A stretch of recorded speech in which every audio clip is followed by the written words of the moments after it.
Shalom, bienvenue dans la plateforme du pain quotidien. Nous sommes dans le mois d'octobre, le mois de l'accomplissement où le Seigneur nous promet une restauration totale. La semaine dernière, nous avons parlé de réveille-toi. Avant d'être restauré, il faut que chacun regarde à l'état dans lequel il se trouve. Est-ce que nous sommes ou non agréables à Dieu? Il faut reconsidérer nos voies après avoir constaté la ruine ou la désolation dans certains aspects. Et cette semaine, nous parlons de crier à l'Éternel. Pour être restauré totalement, bien aimé, les choses ne se feront pas tout simplement ou tout naturellement. C'est la promesse de l'Éternel, mais elle doit s'arracher. C'est pourquoi il est important de crier à l'Éternel. Tu as certainement prié. Tu as certainement imploré, tu as supplié. Ici, l'on te demande de crier à l'Éternel, donc tu dois passer à un autre niveau. Un peuple a crié à l'Éternel et a obtenu un libérateur. Le pasteur Steve, que nous bénissons pour le pain croustillant qu'il nous a distillé hier, nous l'a dit. C'est pourquoi, peuple de Côte d'Ivoire, peuple d'ailleurs, tu peux invoquer le Seigneur pour dire, nous voulons vivre dans la justice, nous pouvons vivre dans la paix et le Seigneur le permettra dans la nation. Aujourd'hui, nous parlons du thème trouver grâce. Nous connaissons l'histoire de Anne qui était maltraitée par Pénina parce que la Bible dit que chaque jour, Pénina lui prodiguait des mortifications, c'est-à-dire en tant que coépouse, elle avait décidé de lui administrer comme des médicaments la souffrance au quotidien, la moquerie, l'humiliation, parce que elle, Pénina, avait des enfants et Anne n'en avait pas. Donc Anne avait besoin d'être restaurée dans cet aspect de sa vie pour que la honte quitte sa face, mais pour que l'honneur soit sa portion. Et c'est aussi la promesse de Dieu pour toi que tu sois honoré. Et Anne va dire, je suis allée dans la version Semeur, je me recommande à ta bienveillance, Seigneur. Puis elle s'en alla, se restaura et son visage fut différent. Nous sommes en 1 Samuel chapitre 1, le verset 18. Et quand je reviens dans la version Louis II, nous pouvons lire, elle dit que ta servante trouve grâce à tes yeux. Et cette femme s'en alla, mangea et son visage ne fut plus le même. Qu'est-ce qui m'a invité dans la version Semeur? Je priais et le Seigneur me disait, ma grâce est rattachée à mon amour et à ma bienveillance. Et donc, quand je retombe dans la version Semeur, que je lis là-bas la bienveillance, je dis, mais Seigneur, tu es bon. Notre Dieu est celui-là qui nous accorde sa grâce. Et la grâce est une chose qui est disponible pour tous, même pour ceux qui ne sont pas encore nés et pour ceux qui viendront après nous. Pourquoi je le dis ainsi? D'abord, la grâce, c'est cette faveur qui est imméritée. C'est ce que l'homme ou la femme ne peut pas obtenir de ses propres mains, par ses propres œuvres ou par sa propre volonté, par ses propres moyens. La grâce est ce qui nous est donné par Dieu gratuitement.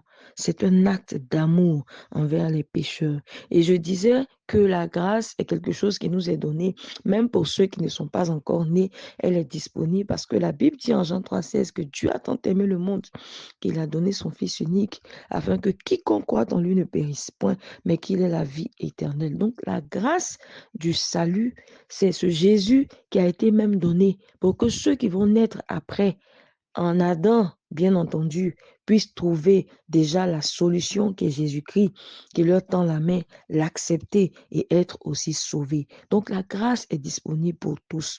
C'est par la grâce que tu vis, c'est par la grâce que je vis, c'est par la grâce de Dieu que nous avons toutes sortes de bénédictions, l'enfantement, le mariage, le voyage. C'est par la grâce de Dieu que tu es réveillé ce matin, que tu as le mouvement, que tu existes. C'est par la grâce de Dieu que tu as la santé.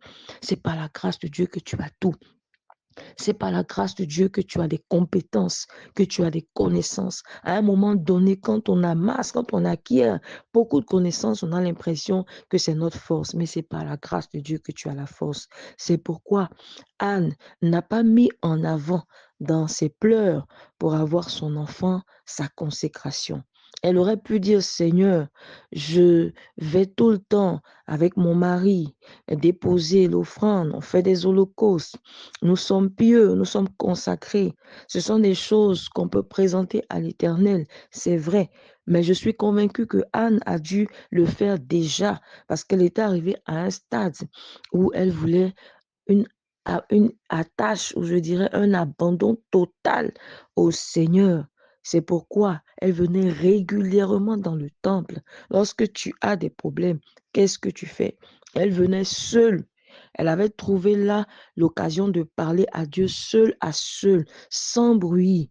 Bien-aimé, quand ça devient très difficile, lorsque tu as expliqué ta situation à tout le monde et que vraisemblablement il n'y a pas de solution, abandonne-toi entre les mains du Seigneur. Anne avait pris l'habitude de se retrouver au temple. Elle avait créé ce cadre particulier avec Dieu et elle a prié de toutes sortes de prières au point où, au bout du compte, elle dit à Dieu: si tu m'aimes vraiment, elle touche le cœur de Dieu parce que Dieu nous aime. Si tu es bienveillant envers moi, si tu veux me faire grâce, si je peux trouver grâce à tes yeux, si tu penses que tu peux faire quelque chose pour moi, alors fais-le. Elle reconnaît qu'elle n'a aucun mérite. Bien-aimé, c'est dans l'humilité qu'il faut prier. Bien-aimé, lorsque nous prions des fois, nous disons des choses, mais dans notre cœur, nous pensons que parce que nous faisons des choses, le Seigneur doit nous récompenser. Le Seigneur doit nous le rendre. Notre Dieu demeure souverain. Anne a invoqué ici son amour qui est permanent et qui est pour toute l'humanité. Seigneur, si je peux trouver grâce à tes yeux, alors fais-le. Lorsque elle fait cette prière, elle se sent libérée. Lorsque tu t'abandonnes entre les mains du Seigneur, tu n'as plus de poids, tu n'as plus de fardeau, tu n'es plus lourd. Alors, s'abandonnant entre les mains du Seigneur, elle expérimente une joie, elle expérimente une foi qui rejaillit sur sa face. Elle va se restaurer et son visage est différent. Lorsque nous finissons de prier, lorsque nous finissons d'adorer, lorsque nous supplions le Seigneur, quel visage est-ce que nous montrons? Est-ce que nous croyons même en ce que nous faisons? Elle nous enseigne ici la véritable foi, la démonstration des choses qu'on ne voit pas. Elle n'avait pas encore vu, mais son esprit était déjà témoin, comme on le dit. Et Dadi, pardon, nous l'a si bien enseigné ce dimanche. Il a dit, lorsque tu penses à une chose qui est conforme à la volonté de Dieu, normalement, il ne devait plus avoir de distance entre cette chose et toi. Et la distance a été réduite parce que pour Anne, c'était déjà fait lorsque ça a été remis entièrement entre les mains du Seigneur. Je veux t'inviter à prier. Bien-aimé, par moments nous disons, j'ai longtemps prié, mais en réalité, tu étais longtemps plein. Tu as longtemps expliqué ta situation autour de toi, mais prier comme Anne a prié, prier avec constance, avec régularité, prier jusqu'à ce que ta joie soit parfaite. Ta joie n'est pas encore parfaite, alors pourquoi t'arrêtes-tu de prier? Ta joie n'est pas encore à son comble. Alors pourquoi t'arrêtes-tu de prier? Je veux t'inviter à la persévérance dans la prière. Il y a des strates. Demandez et vous recevrez. Cherchez et vous trouverez. Frappez et l'on vous ouvrira. La prière demande des efforts. La prière demande un engagement continu. Il faut invoquer l'Éternel à un moment donné. Il faut crier à l'Éternel. Il faut bâtir un hôtel de prière, une rencontre particulière avec le Seigneur pour implorer sa grâce en toute humilité, comme Anne a eu à le faire. Bien-aimée, elle a créé ce cadre et là-bas, elle a croisé l'homme de Dieu qui a relâché également la parole sur elle, pensant qu'elle était ivre. Elle a corrigé avec respect pour dire que non, ce n'est pas de l'ivresse, mais ce sont mes pleurs que je répands devant le Seigneur. Et il lui a dit, va et que véritablement tu sois exaucé. Je pense que cette parole a été aussi un déclic qui a permis à Anne de manifester une foi, une joie et de se sentir libre et exaucé. Je prie que tu puisses trouver ou maintenir ta paternité spirituelle. Cette paternité spirituelle qui peut intervenir au bout de tes efforts et relâcher une grâce, une parole qui va t'ouvrir les portes de la bénédiction. La grâce de Dieu a visité Anne. La grâce de Dieu a visité Marie. Tu vas me dire, ce sont des femmes particulières dans la Bible. Je t'annonce que tu es particulier dans la Bible. Tu es particulière. Pourquoi? Parce que toi aussi, Dieu t'a fait grâce, la grâce d'être sauvé. Et tu peux invoquer une grâce particulière comme Anne l'a fait. Lorsque tu pries, que tu fais des vœux à l'Éternel, lorsque tu es exaucé, alors il faut honorer ce vœu. Lorsque Anne a fait cette prière, par la suite, lorsque nous lisons en 1 Samuel 1, versets 19 et 20, par là, elle a été donc exaucée lorsque Elkanah est allé ensuite après elle. Elle a continué d'être consacrée à l'Éternel et elle a honoré sa promesse envers Dieu qui était de donner Samuel comme un fils consacré à l'Éternel.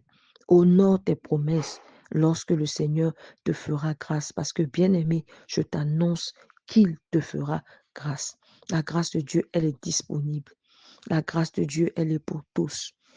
Et elle est pour ceux qui savent invoquer cette grâce dans les moments difficiles. Elle est pour ceux qui s'humilient devant le Seigneur, qui s'abandonnent entre les mains du Seigneur pour dire, je ne dépends que de toi. J'ai des connaissances, j'ai acquis des finances à un moment donné, j'ai acquis des relations, je connais beaucoup de choses, j'ai beaucoup voyagé. Seigneur, je suis un homme ou une femme à un certain niveau, mais je dépends de toi. Je reconnais que je n'ai que toi, que je n'ai que ta grâce pour m'accompagner. Je n'ai que ta grâce pour me visiter, pour me bénir. Alors aujourd'hui, tu es invité à demander la grâce de Dieu. Anne a trouvé grâce. Je prie dans le nom de Jésus que toi aussi, tu puisses trouver grâce auprès de l'Éternel. Que toi aussi, tu sois béni par l'Éternel et que la honte soit changée en honneur dans ta vie. Et je prie que Psaume 34, le verset 5, soit ta portion. Lorsqu'on tourne vers lui les regards, on est rayonnant de joie et le visage ne se couvre pas de honte. Que ton jour soit béni dans le nom puissant de Jésus.